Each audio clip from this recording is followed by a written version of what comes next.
Tuturuan ko kayo kung paano magluto ng saluyot recipe. Fresh harvest saluyot, santol, bawang, sibuyas. Yan ang mga kailangan. Balatan ang santol, luya, bawang, diktikin siya, and sibuyas. Ayan. Wala kaming stock ng sibuyas. Malilit yung mga sibuyas natin. Ayan. So, yung santol, hati-hatiin siya. Alisin yung buto. And then, yan, nakakita ko ng chicken broth. So, ito na yung pagsasabaw ko, guys. Ayan. Put it all together. Yan yung mga kaninang hiniwa-hiwa natin. Ayan.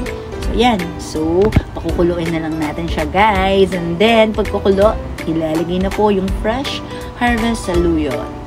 Ayan. So, let it cook and boil it. Ayan. Kapag nag-boil na, ayan. Charan-charan. Luto na ang sarap ng ating